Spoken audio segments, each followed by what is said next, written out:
Welcome to another episode of Reverse Ambition, a podcast that features those who take a leap of faith to follow their dreams and their passion. My name is Kelsey Cooper, aka the Social Broker, and I have a very special guest, dope young brother. He is a person who is an extraordinary dreamer who refused to give up. At just 27 years old, he is the founder and CEO of Us in Technology, UIT, a virtual community, job placement, mentoring, and training platform aimed at bridging the gap between hiring companies and qualified underrepresented talent. UIT is on a mission to help diversify Silicon Valley and beyond by educating and placing minorities and historically excluded individuals in sales, marketing, coding, engineering, and revenue roles with top tech companies committed to attracting, retaining, and developing them. He was an award-winning sales manager operating primarily within the cybersecurity space, successfully recruited into the tech industry himself in 2017 while moonlighting as an Uber driver. His life mission is to give others the same opportunities he has been given to succeed in one of the world's most lucrative careers. Ladies and gentlemen, Mr. Kendrick Trotter. What's up, brother? What's going on, brother? Man, I gotta take you on the road with me because that was an intro of a lifetime. Bruh, I had to do you right, bro. Yeah. I want people to know who they're listening to and in their journey and all the dope things that you've done in the short period, you've been on this earth, man. Very impressive, Yes, bro. Yes, sir. I appreciate that. Definitely feel privileged to be in this position. So Man, I'm excited to get this conversation. I'm excited to get this conversation started, bro. So how I usually do this is I usually ask one main question. Take me through your journey, starting from where you grew up, what college you went to, what you majored in, and then we could tell the story until Okay. where we at now. Tell me a little bit about the listeners, and then I'll kind of have a better idea of what parts I should emphasize. Man, keep it 100, listeners. 100.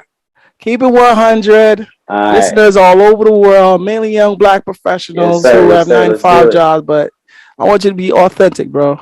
I love it, and I appreciate you saying that because I made a decision a couple weeks ago. I'm done code switching, right? I'm done facts. Talking different to make someone else feel different. I'm gonna be me. Every room that I step into, and the right people will appreciate it.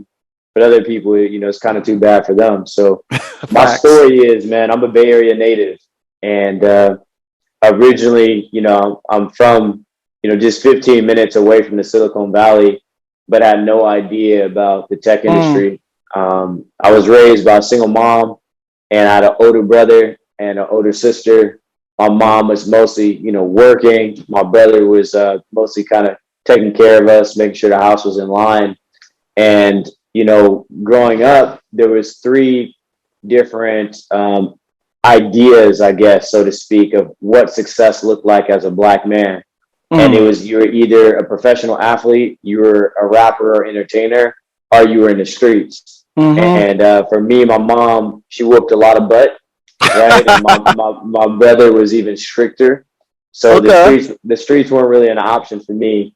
I think I'm a good singer, but the rest of the world, they don't know how to appreciate great talent in that area. But I'm accepting all karaoke fades. And, so at an early age, I realized sports would be kind of my opportunity to get into a better lifestyle. So we moved around a lot. We went from Richmond to Vallejo, from Vallejo to Oakland to Stockton.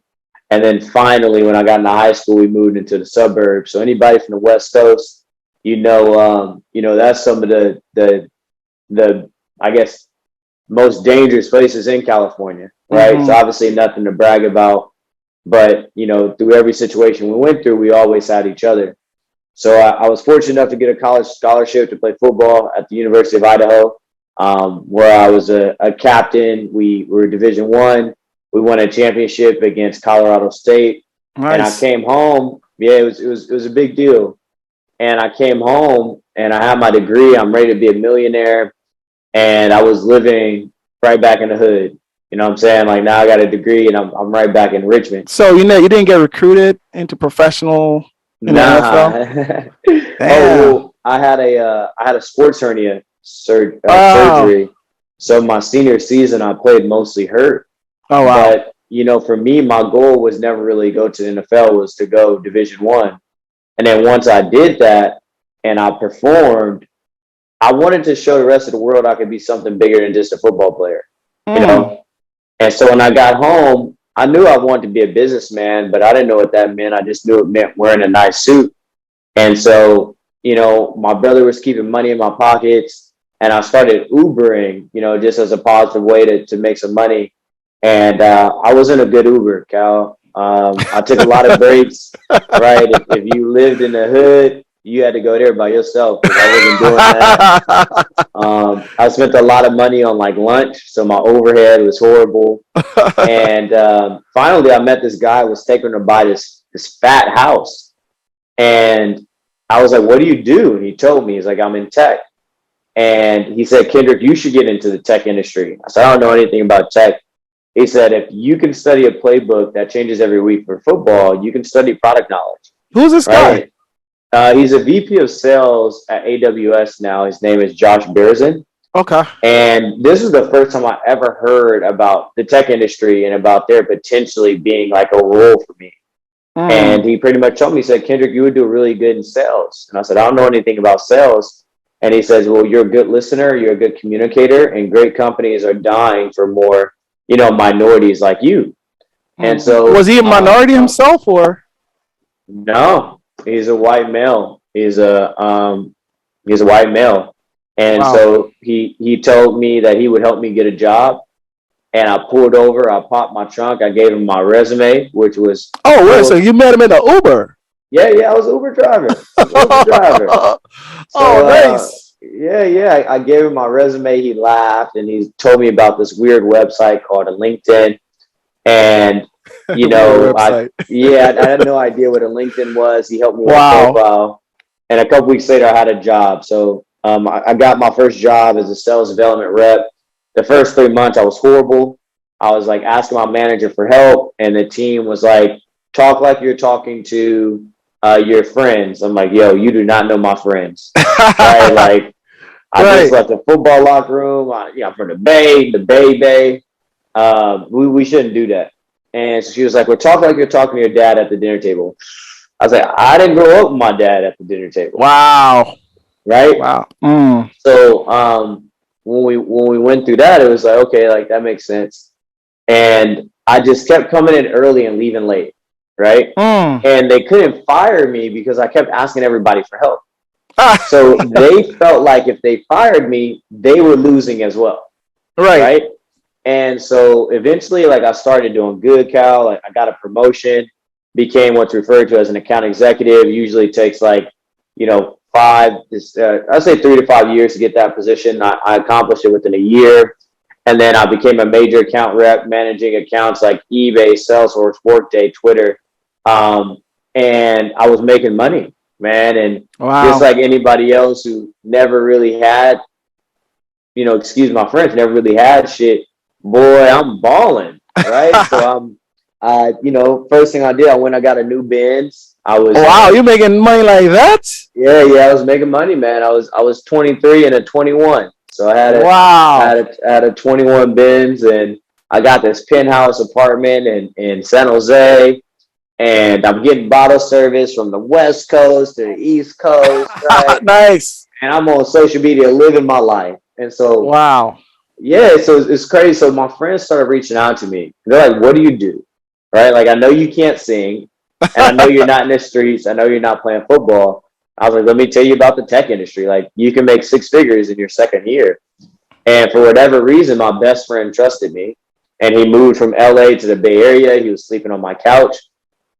And then it really went from 1 person to 3 people to 5 people. Now the community at SM Tech is more than 10,000 underrepresented people. Nice. Yeah, so that's kind of the story of how I got into the position that I'm in now. And, now obviously I'm full time at SM Technology, but that's my story.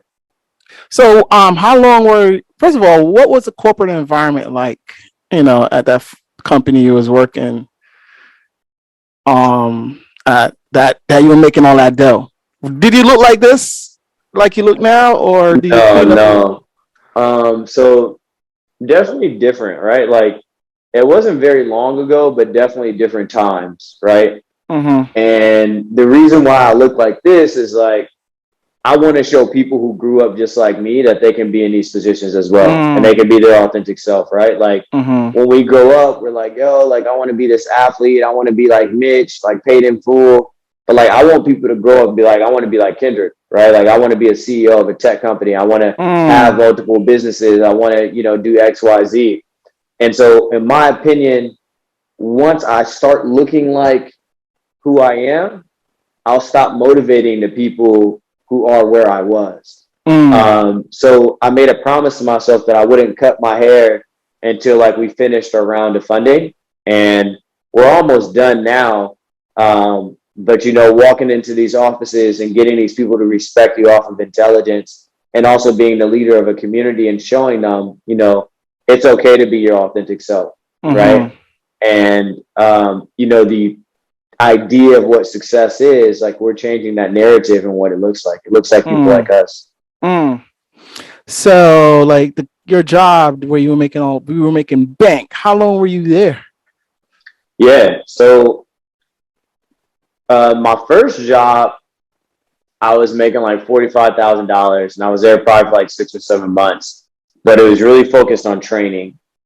And then my second job, which like my month 8, I made like 110 that year, right? Wow. Yeah, which was a really big deal for me. At what age? 23, you said? 23 at Nice. 23, and I didn't realize I had made that kind of money until I went to do my taxes. And he was like, yo, like, what do you do? I was like, oh, I'm just in tech. He's like, your financials doubled. I was like, oh, yeah, just Oh, what happens when, wow. like I'm in an entry level position. So at the time, it seemed like I was making a ton of money, but the money was just coming in quick. So I would get a base salary and then like a commission variable.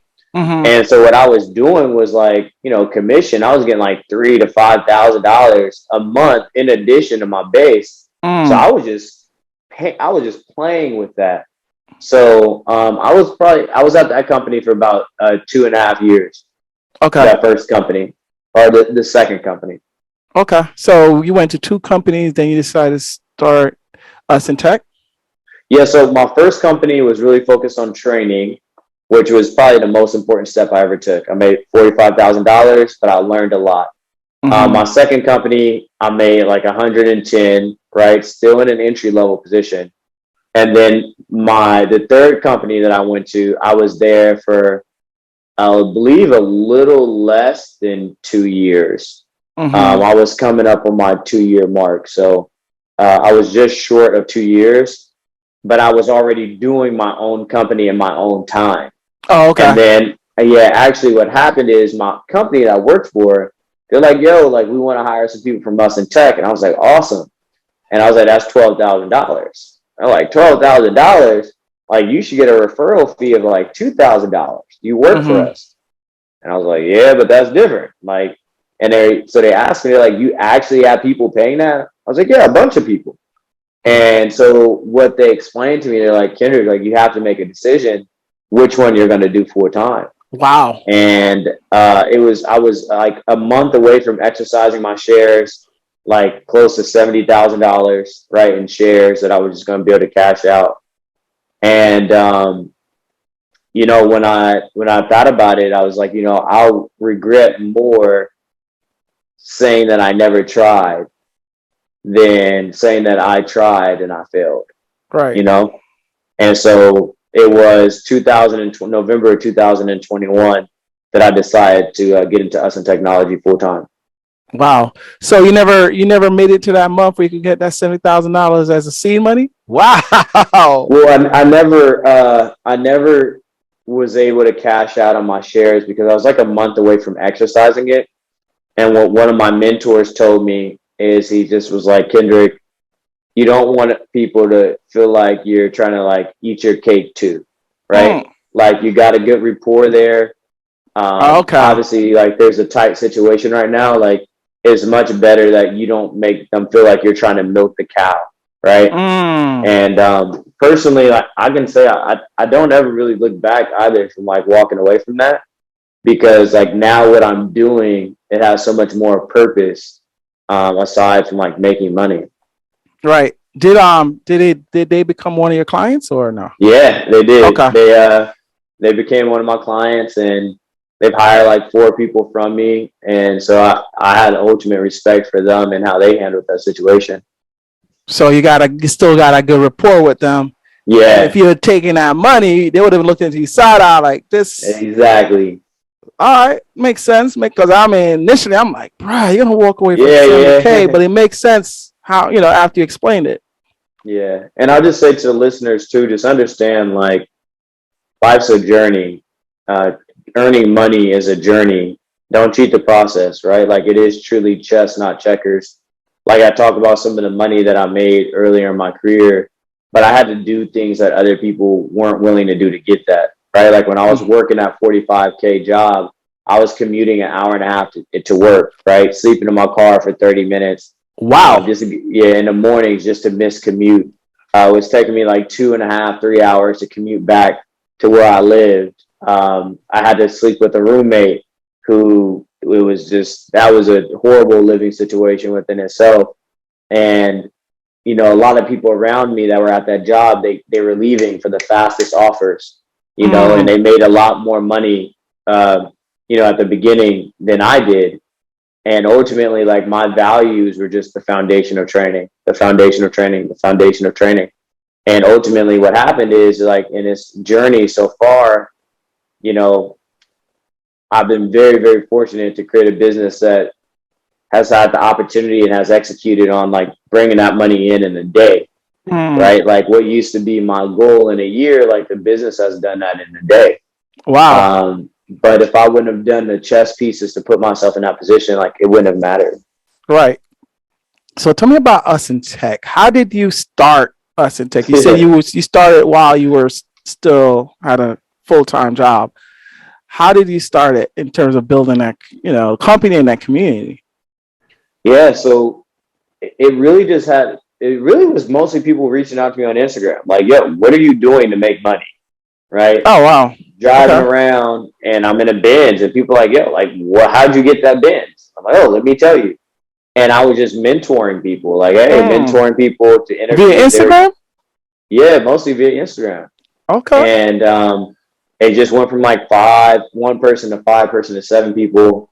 And then like all these people were asking me for mentorship. And I'm like, Wow. oh, okay, like I don't got time, but like I don't have this much time. And then I met this guy who was my original co-founder, right? And he's just like, Kendrick, why don't you do this full time? I was like, I can't Mm. do this full time. And he was like, why? I was like, I don't know. And it was imposter syndrome, right? Mm. And he was a white male, or he is a white male, and he really helped me overcome that imposter syndrome. He was like, F that. It was like, you can do this. You have what it takes. Mm-hmm. And so What did when that, imposter syndrome look like to you in terms of what was going through your mind in terms of, do you don't think you were authentic enough to kind of do this big thing in terms of building this company and community? yeah, that's a great question. When I think about imposter syndrome, it reminds me of when I'm a kid and like everybody says, stop doing that. You're dreaming too big. Mm. Don't say that. You can't do that. Right? Just read Right. your book. Just do this. Just like for myself and a lot of people who come from underrepresented areas and just lower poverty areas, like a lot of times we're not encouraged to dream, right? Mm. It's like, hey, go get that safe job, go do what's conservative, go do this, because a lot of times you don't have anything to fall back on. Right. Where as I'm around more people now to have money, I realize that since they were a kid, their parents were like, yo, do what you love, Mm. right? Go big. So Mm. when the opportunity came and was presented to me, I was like, I can't do this. Like Right. I can't do that. Me and my co-founder was like, yes, you can. He was like, you're Okay. smarter than a lot of these people. And for me, I think the reasoning behind why I started is the reasoning behind why I'm still doing it today, which was I just felt like I had an obligation to the people. Mm. That like my goal was like, thought I was so proud of myself when I made six figures, right? And then I helped somebody else make six figures. Mm. And I was like, damn, like I'd rather be remembered for the person that helped a lot of people make six figures than, you know, being a person that made six figures. Right. Wow. So is he still your co-founder? So he went from being my co-founder and now he's a key advisor. Okay. So he just had a little girl, he's had a daughter. So he's staying at his current 9 to 5 and he's still engaged with us in tech pretty actively, but just Mm-hmm. not as much as he was when he was the original co-founder. So Right. definitely it was the right decision for me. He had a huge Rolodex. And so we were able to get, lock in more than 20 customers in like our first year. We had a lot of success, a lot of testimonials, and if it wasn't for him, I truthfully probably would have never began. So, Right. like that's why in my bio I describe myself as an extraordinary dreamer. Like I'm the dude Mm-hmm. who wasn't supposed to make it this far. I'm the dude that wasn't supposed to go to D1. I'm the dude that wasn't supposed to become a major account rep in the tech industry. I'm the dude that should have never created a tech company. But like I'm the dude that's going to show other people just like us that they can too. Well, yo, listen, there's this quote I wrote down from your bio. It was actually your quote. I had to shift my mindset to be able to begin to imagine myself as a successful entrepreneur. How important was that in terms? How did you shift your mindset? Like, because, like you said, we've been like growing up, we've been taught to limit ourselves, to limit our thinking, to like you can't do this, you can't do that. How did you do it, and how easy or hard it was for you to shift your mindset? Because there's a lot of people you hear, like, because I listen to these motivational speakers in the morning when I get up to go to work, when I work out, and your mindset is important. Your mindset is you got to shift your mindset, but it's like you made it sound easy. Shifting your mindset is not necessarily easy. So how were you able to do it? Damn, man, I like that question a lot. So first off, I'm still doing it. I'm not completed with it, right? I'm learning. I think what helped me was once I realized I actually already had the mindset. The mindset was just on other things. I just had to shift the mindset from like, I'm having that mindset for football to I'm having that mindset to lead a business. What I started to realize and what I started to actually believe, it took me a long time to believe, is like, I actually already know how to do this, right? Like to me, I feel like the best measurements of intelligence are creativity and problem solving. Well, when your mom's not home and you 7 years old, 8 years old, 9 years old, and you hungry, you gonna starve or you gonna be creative and try to make something? We were mad creative, bro. We were mad creative. So what I started realizing and where my confidence came, I kind of started like psyching myself up. I'm like, yo, I've been through some hard shit. Like, what's the worst that can happen? Like, what I tell people is it's hard to intimidate a person with the idea of going to nothing, where nothing is where I built my foundation. You know what I'm saying? Like, I grew up like sharing shoes with my mom. Sharing shoes with your mom. Wow. Sharing shoes with my mom. Yeah. They got in a couple fights over that. But like, for me, the mindset is continuous. The first thing is like believing you already have that mindset. Even if it's not in business, you already have the mindset. You made it out the hood. You did this. You said no to that. Like, you already have the mindset.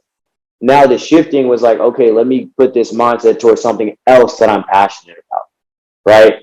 I think passion gives purpose. So when shit gets hard, if you have purpose, you're okay with that. You're going to weather the storm. If you don't have passion for what you're doing, when things get really hard, it's going to be so easy to walk away. The second thing is like, I started surrounding myself with other dreamers, right? Like extraordinary dreamers. Like this guy was an Amazon guy, right? Like FBA. And he had his whole story of like, he came from nothing, but like, yo, he was a dreamer, right? He was just like, I'm going to live in the towers in Miami. I'm going to have this kind of car. And then I started being around more people who like, it was cool to dream. It was okay to dream, right? Because our mindset comes from like our environment. Like, what are we perceiving? What are we consuming? That a Right. lot of times affect our mindset. So like when I started to get in other environments with other dreamers, it started to encourage my own mindset. So now the thing is discipline, right? Like, how do you stay disciplined? Now, like when I look at my monthly expenses as a business, I'm like, oh my God, that is scary. Right? Wow. And it's like, damn, if I mess up, 7 people don't get to eat. Right? Mm. So it's a lot different than like, yo, if I mess up, I don't get to eat. Mm. Right? So something that's helped me too, like just with composure, is church. Right? Like I got back in my church, and I just feel like it's helped me be so much more composed as a leader, and Mm-hmm. helped me to realize the importance of investing in people. And in turn, like that's really been one of my main secrets to success so far, is that like my people, my employees, they know I got their back. They know Mm. that, right? Like, and I tell them that every day, like whatever you need, I got your back, right? Right. If it's a win, if it's a loss, like we got each other. So I love the mindset question. Right. I have a follow-up question. You said Yeah, yeah. discipline, right? Mm-hmm. A lot of creative people, they love the creative process of starting something new because they're passionate about it. And after it keeps going, after it gets going, it's like it's not new anymore. Yeah. So their like level of discipline, they're like on to the next. They want to start something else new. Did you experience that? And if you did, how did you kind of like? You said something about that it wasn't about you, because if I mess up, all these other people's not going to eat. Was that the main thing that really contributed to you being disciplined? Because I know I'm a creative person, and I know Yeah. after just starting it, just doing it, especially before anybody else do it. That's what gets me going. And Yeah. after I get it going, and I prove to myself that I could do it, I'm like, okay, I get bored, Mm-hmm. and I'm ready to start something else. So I Yeah. don't know if you experienced that. For Um, me, what I learned when I finally made it D1, I was so excited. mm, And after my first practice, I was like, if this is D1, I'm good. Right? I'm right, over it. Right? I'm right, over it. Like, this is for right. the birds. And so when I came back home, everybody was treating me like, they're like, yo, like you made it. Like, what's it like? I'm like, I'm gonna tell you like this, like you have to love it so much that even when you're not in love, you still love it. Mm, Right? And so for me, I think it really comes back to knowing your why. Right? Like mm, if you're working out, like for me, like if you're working out and you don't really know why you're working out, it's gonna be hard to work out. But for me, like with the discipline thing, is I'm learning to be more disciplined in a lot of different areas, but my purpose is so clear, right? Like we helped over 120 people make 6 figures this year, that's right? crazy, Like, bro. yeah, right. Like because of us, people are getting married. Because of us, people aren't in the streets no more. So my grandma asked me the other day, she said, grandson, she said, do you feel like it's a lot of pressure on you? All these people like you're helping and like people are investing in you. And so, man, I don't feel like it's pressure. I feel like it's privilege, right? Like Mm, this is how God is using me, right? So mm-hmm, like if this is how God is using me and all these people like they need me, I would be so selfish just to stop. I right. would be selfish not to make this business way bigger, because like my intentions and my purpose is like it's not about me. Mm, And that is what has helped me to be more disciplined, because mm. naturally with myself, if it's something I am passionate about, I can be disciplined. If I'm not passionate about it, I'm not disciplined about it. Right. Because a lot of people say do what you love, but when what you do what you love becomes your livelihood, it's not as fun anymore. So that's why I asked Yeah. that question. You know. Yeah. I want to comment on that too. So I seen a post the other day when and I think it was one of my mentors, And he's like, that was one of the worst quotes ever come out. Like, do what you love, you never work a day in your life. And the person who actually made the quote like went back and made like edits multiple times, like, no, that's not what I meant, right? And a lot of times we have to be a good worker before we become a good leader, right? I was a really good employee before I was a good leader. A lot of people today, they want to avoid the employee piece. I don't want to work for Cal. I just want to start my own podcast. Like, okay, like, but if you invested in the process and you work for him, there's so much you can learn, which would accelerate your opportunity to earn. So my advice would be is for all you out there, like, continue doing what pays your bills, right? But always find time for what it is you're truly interested in, right? And maybe it's volunteering. Maybe you're doing your services for free. Like, I got paid to speak for like 2 hours this year, and I got paid $5,000, right? And before I got paid $5,000, I did like 15 free speaking sessions, right? Before the business made all the money we've made, I had to lose out on like $100,000, right? So for me, anybody out there who's like an aspiring entrepreneur, first and foremost, you can do that, right? Take that first step. Start it off maybe doing 2 hours a day. Start off as a volunteer business, and then start charging one person, right? And then charge 2 people, and then charge 3 people. And then, like, when opportunity presents itself, you'll know when it's time to go full time. When did you realize that the business model you put together made sense from a financial perspective? How long did it take for you guys to kind of like, oh, this is lucrative? Man, you're asking really good questions.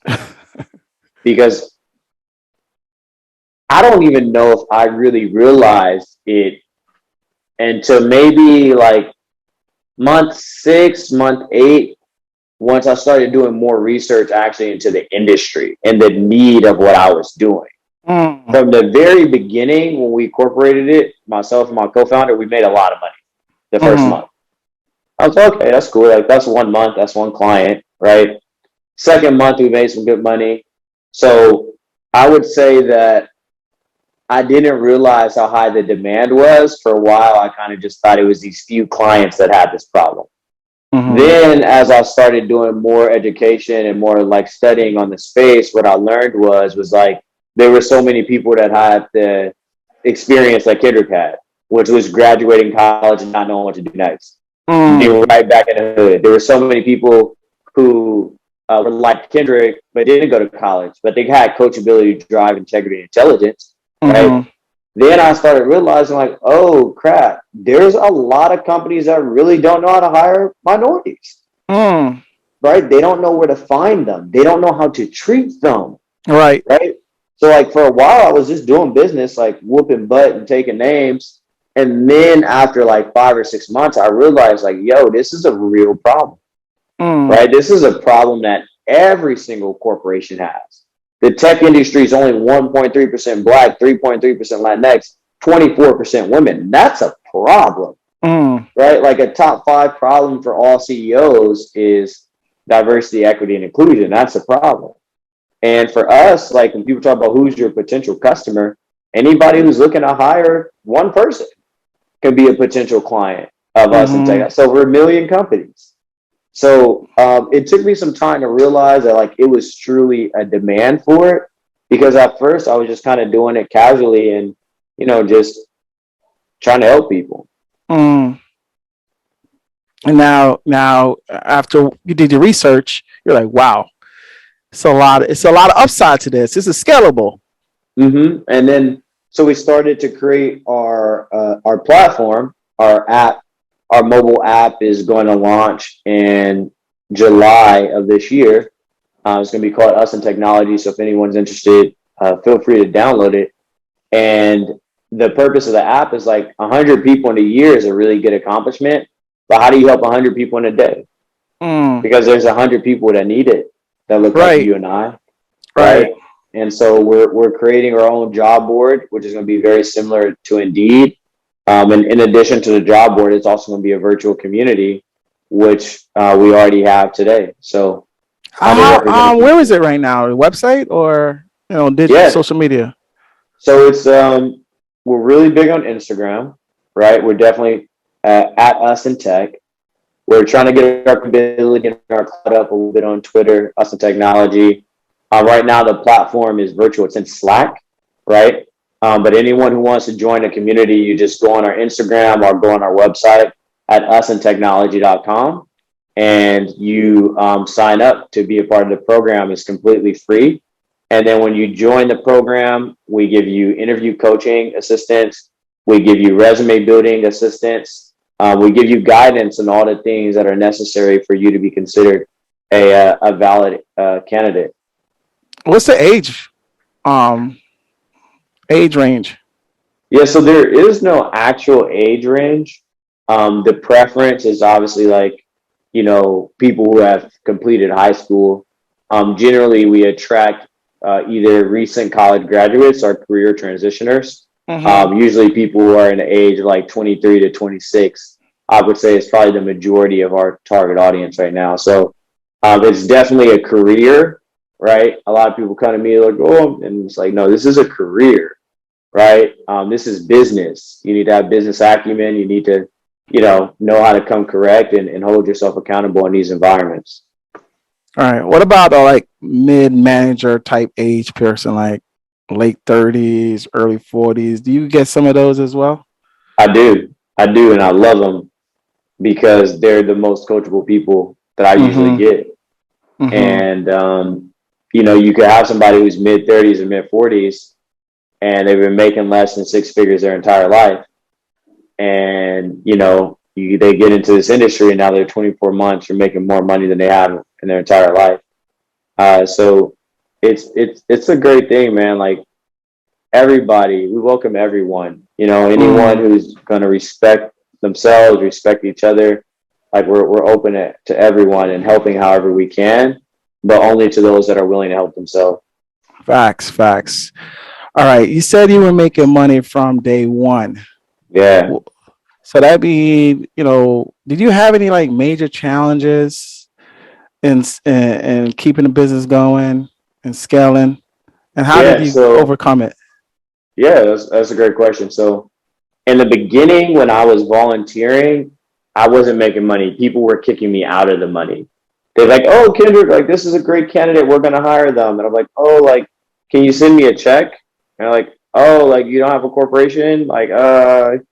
It's okay. We won't hire them. I'm like, don't worry about it. Just hire them. You don't have to pay me. That happened like 5 to 10 times. People were kind of bullying me out of money for sure. And then when I met my co-founder at the time, he's the one that helped me formulate the corporation. And as soon as we formulated the corporation, I was already doing this like as a volunteering my time. Once it became an actual business in our first month, like we put up some numbers. So every month was not a great month.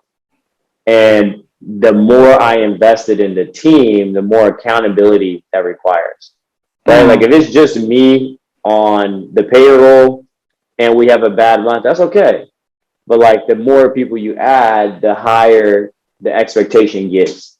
Right? Like if you got one person and let's say they're getting paid 10K a month. Okay, well, as long as you place one person, you're good. But now you got 5, 6, 7, 8 people, and now you're like, oh, we got to make at least 50K, at least 60K, 80K.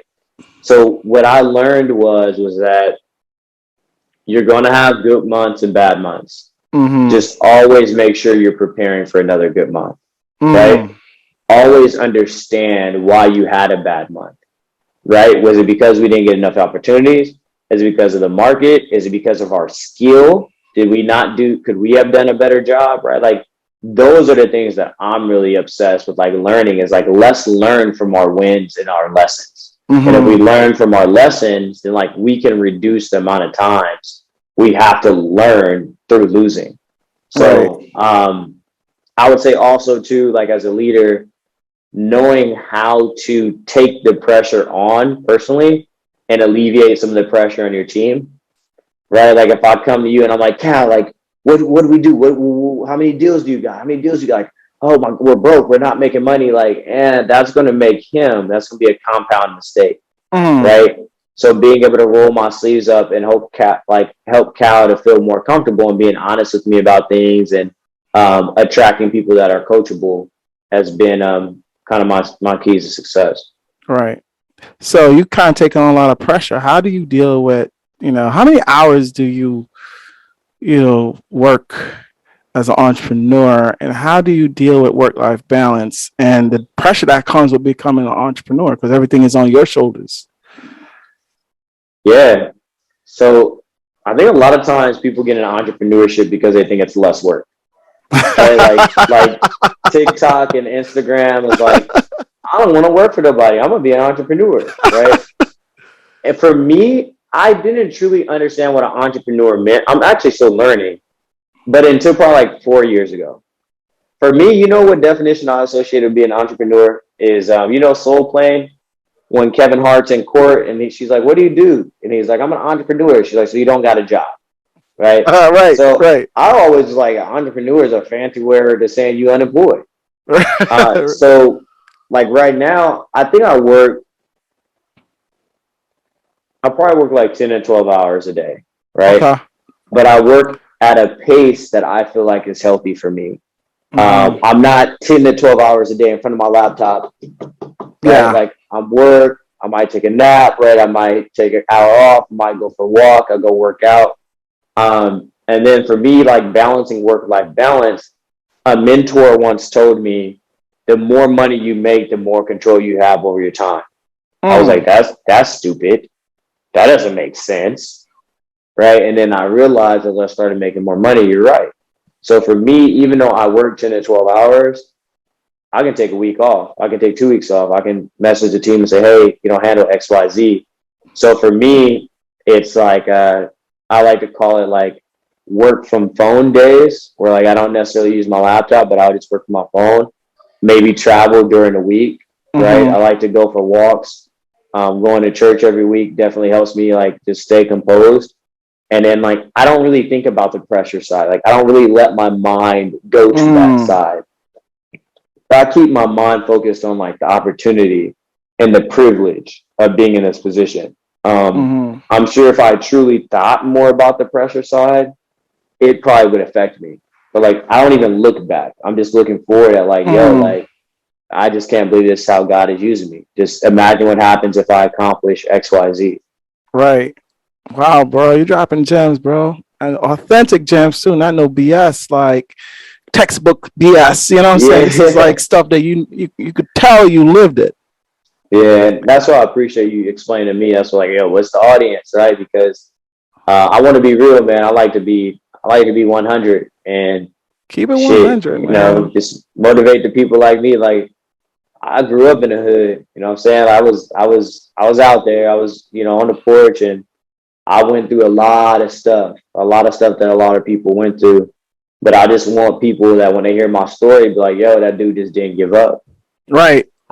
Yo, listen, man, I started Reverse Ambition because, for the very reason why you're doing what you're doing, because, we're taught to do like a handful of careers in our lives. And then we go, major in these career fields. We realize we don't have no passion, no drive, to continue. And I was like, don't be afraid to go back and start over. That's why I say reverse ambition. It's like you go back and start over to do what you really love, and having conversations with brothers like you who are doing it. You're like explaining the blueprint, you know what I'm saying? Because we don't have a blueprint. This is a lot of stuff we have to figure out on our own. Yeah. So cats like you is like creating that blueprint where people listening to this are like, oh, okay. Yeah. You know what I'm saying? This is how you do it, and this is how it's gonna be, and this is what I'm gonna go through, and this is what skill sets I need, to be successful. So you know what I'm saying? So we kindred, bro. Yeah. So how big is your company now? So our community is about 10,000 underrepresented people all across the United States. We have some people in like different countries, but we haven't broken into that market just yet. But over 10,000 people in our actual community. And then I have a team of about 12 people. Okay. Full time, part time, or? Yeah, full time. And then on the Nice. part-time side, probably like an additional 20 to that. Wow. So it's a lot of personalities, a lot of expectations. Some people want to get paid more, some people want to get paid less, right? Some people. So I think that is the part that requires the most energy is the management of the different people, of the different personalities, because people aren't robots, right? They need that intimacy. They need to feel like you care in order for them to work a little bit harder or get the results that you need them to get to. So the people is definitely probably the most draining part, is like just, being so intentional on other people having a good experience. Right. And especially the people that you're focusing on helping, because they all have like hard stories, and they all have challenges that they're dealing with, personally, to get over that hump, so, and you have to take that in consideration as you manage them, because, so, and it's hard, it's hard to help our own, because you don't want to extend your hand too much, because they'll bite it off. They don't realize what they're doing. They'll bite it off. So how do you extend your hand without it getting bitten off, bro? Because I mean, the crab down mentality is real in our hood, and like I said, people don't really realize what they're doing because that's all they've been exposed to all their lives. My expectation for most people isn't that high. It's actually very low. So like, unfortunately, the way I was raised is like not to trust until you get trust earned, right? The person earns your trust. And for me, like, if I don't trust you, I'd rather just not really be around you. And that's kind of like a company culture thing, right? Like, like, we come here, we work hard. First and foremost, like, we are who we are because we win, right? And we have fun, but we win, right? Right. So I think for me, it's like something I deal with a lot is like, a lot of people want the outcome, but they don't want to do the process. Like, Kendrick, I want 6 figures. I want 110K. And I was like, before I did the 110, I had to make 45K. I don't want to do that.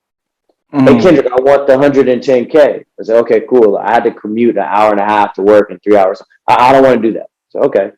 Right. Hey, Kendrick, I want the 110K. Like, like, I actually was a mentor before. Oh, I don't want to do that. Hey, Kendrick, I want to make 100K in a day by starting my own business, like you did, right? But I had to be a great employee before I became a great entrepreneur. So for me, like, I really try to focus my time on the people who deserve my time, and people who don't, that's okay. It's just, all right. It's not really a good fit. It's not what there's too many people out there that are eager to learn, to spend it on people who are just eager not to learn. Yeah, man, dropping knowledge, because that's the thing. That's one of the hardest thing, is helping our own, because, we going through a lot as a community. I tell people, like, think about it. The reason why we are where we are is because we're still a young culture. Yeah. Our language, our religion, everything was taken away from us. So we start from scratch as one community because of our color of our skin. So everything that we're going through right now is because we're young. We're not old as, the Asian community. They could go back 2,000 years in their culture. So if you really look at it, with our youth and how much we've accomplished, we've done a lot. That's why we're so scary. We haven't even been receiving equal education for more than 100 years. Think about that, right? Think about how much smarter and advantaged your kid is going to be now because she has you and the education that you have, right? Think about the odds of her graduating college because you went to college. Right. Like, this is stuff we've been missing out on generations, but people don't like to acknowledge. Right. Like, just think about that. Like, my kid is so likely to go to college because I went to college. But my great grandma, she could have went to college, but her mom, like, probably didn't have the opportunity to go to college. Right. Like, and then when college first became available to everybody, it's not like everybody just, had the access to income to go to college. So you're telling me I'm broke, but I have to have money to learn, right? That's in tech. That's in tech is free. Like, Some of the other programs, like I get why they charge people. I get it. I'm a businessman, but you're trying to help people coming from these areas that don't make money by charging them. Right. Like they're not going to ever have the opportunity to begin. Right. Right. So you said you're in the process of raising funds. Yes, sir. How's that going? Oh man, it's tough because generally this is called a family and friends round. You go to your friends and your family, you're like, hey, can I get 50K? Can I get 25K? Can I get 100K? And they give it to you, right? For us, like we don't necessarily have a lot of family and friends that are able to do that. It doesn't mean they don't support us, but they don't do that. So this round is really tough because, and this round, I don't want to include VCs. I want it to be an angel round. So I had to be really, really creative of like how I got introduced to people that weren't naturally in my network. Right. And so I'd be like, hey, like Cal, can you introduce me to XYZ? Introduce XYZ. Hey, can you introduce me to XYZ?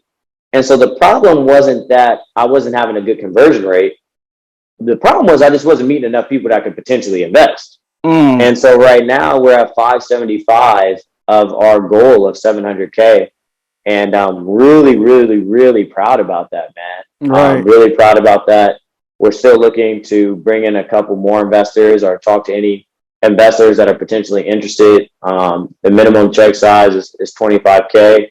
And we have a super, super strong team of investors. So, side note, my boy, he started this angel investing company focused on minorities called Seat at the Table. Oh, Pierre. Oh, you know Pierre? Yeah, we did a joint event. So, okay. Yeah, we did a joint event teaching our community about like what it means to become an angel investor because like, I want to empower our people to have equity. Right. And so these are conversations our people didn't learn about. I'm really close with Morgan, who works on his team. She's like a COO. And that's how I got connected to Pierre. We did an event. But yeah, man, that's dope. That's whole freaking world. Yeah. That's my guy, man. My frat bro. Yeah, yeah. They're doing the only reason why I didn't do Seat at the Table is they do a crowdfunding approach. Okay. So like the minimum investment size is generally really low. There's some good to that because you get a lot of people are able to like, you know, throw $25 or $100, $200, $500. But you know, for me, I just preferred for this round, like, hey, let me try to keep it tight. Let me try to focus on raising with just a few of the right people versus opening it up completely. But yeah. Okay. A lot of respect for Pierre. Yeah, man. He's a he's a killer. Yeah, he is. He goes in for the kill all the time, and he loves Miami too. yeah, he does. He's in LA, right? Yeah, he's in LA. He's from LA. I think he's in South Africa now though, but you know, he's doing it, man. Yeah. Okay, after you raise this round, where do you see us in tech, you know, long term and being a part of the solution in terms of the whole tech industry, which is a lot of work, bro. Like it's a lot of work that needs to be done. Where do you see us in tech as being a part of that solution? My goal is that whenever people of color think about tech, they think about us in tech. Every single time. Whenever people in tech think about an event for underrepresented people, they think about us in tech. Whenever people in tech think about successful minorities, they're like, yo, like that person came from us in tech. Like a fraternity, like you said, or a sorority. But we're a brand of Black and brown excellence. Right. That's dope. That's what I see is like even people who already have jobs, they're like, yo, I want to be a part of us in tech for these communications, for these networking events and so forth.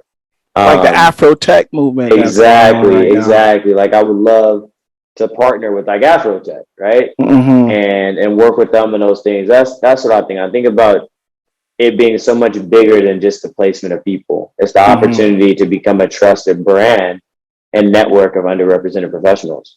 All right, bro. I think that's all the questions I have. Like, any advice, bro, you give anyone looking to pursue their passion, regardless if there's money there or not?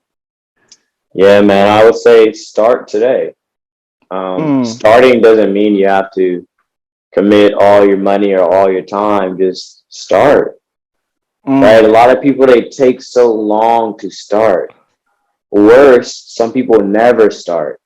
Just start. Try it on your spare time, and maybe it works out, maybe it doesn't, but you will find so much more peace and happiness in life by just being able to say, hey, I at least tried it.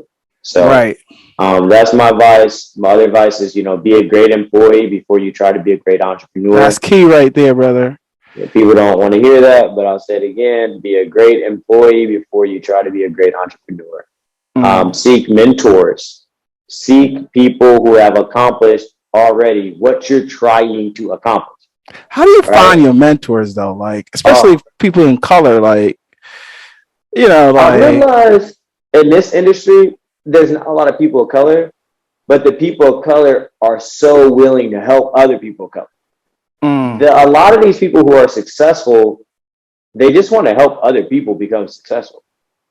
So I reach out to people. Hey, Cal, can you, like, if I didn't know Pierre, like, oh, like, can you introduce me to Pierre? I meet Pierre, like, oh, okay, Pierre, can you mentor me these things? Can we meet once a month?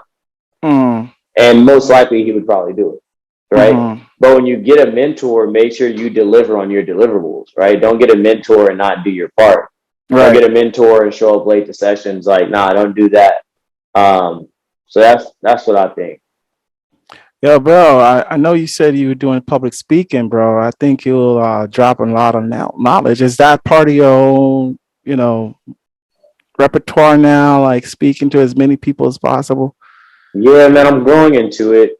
Again, it's not my most desirable thing, but I just realized I have a platform, and there are people who need to hear my voice, and they just need to hear this message. And maybe it helps one person, but to have a platform and to not use it, I think is a very a bad thing to do. So I'll continue to speak as long as people continue to listen. Yeah. And it's something that makes me feel good when someone says, "Hey, Kendrick, like, I heard your story," and, like, because of that, right, I knew that I could too. It's really my goal, is just motivate as many people as possible. Yo, man, a lot of what you said, your whole story is so inspirational and so relatable because I remember out of college, I was like, I didn't know what I wanted to do, even though I had an international Yeah. business, finance major. I'm like, what is that? Like, and Yep. I remember like selling vacuum cleaners door to door just because, I opened up the paper looking for a job and we didn't know better. I didn't have any contacts. And so I just did that, sold about 10 of those joints. Yeah. And then I became a waiter, just, waiter was actually a good opportunity because I worked on my communication skills and it gave me the confidence to speak to anybody. Yeah. So, but I was still lost, bro. So it took me a while to kind of like figure out what my purpose was. And I was at a job for like, 16 years and like very good at it, but it was not something I was passionate about. And I started doing entrepreneurship at a later stage in my life. I think it was 41. So for you to be 23 and dropping all this knowledge, man, I definitely admire, what you're doing and your story, bro. Yeah. I'm grateful, man. Just, it's dope to connect with other people who look like me too in these positions that can have these authentic conversations, because most people don't, they won't understand it. So Right. today was really healthy for me. So I want to thank you for that. No, man. Thank you, bro. 58 minutes, just under an hour. It was a great conversation. I can't wait to put this out, man. And yo, good luck with your raise. Good luck with us in tech, and man, keep continuing big things and living that Miami life. Yes, sir. Yes, sir, man. Thank you so much. And uh, if I bump into Pierre too, I'm definitely going to have to bring you up. Yeah, man, that's my guy. I'm actually I asked him to get on this podcast. He totally agreed to it. We just haven't coordinated yet, so he's gonna Yeah. be next. Because he definitely has a story. He's from the hood as well, so Yep. and he's like I say, he's a killer. Yeah. I mean, he just go for it, man. He's a winner. He's a winner. I like that. I All like right, that. bro. I'm gonna let you go. Go enjoy that Miami weather. Great conversation. And I appreciate you sharing with me, man. That's all love, man. Let me know if there's anything else I can do. And I hope you have a good night. All right. Peace. All right. Peace out, man. What up? What up? What up? Thank you for listening to another episode of Reverse Ambition. I hope you enjoyed the conversation and got some inspiring nuggets. Before you go, though, please remember to subscribe so you'll be alerted when the next episode is dropped. You don't want to miss out. And remember, it's never too late to follow your dream or your passion. You can always lead back. Live your life with no regrets. Until next time, my name is Kelsey Cooper, aka The Social Broker. Peace.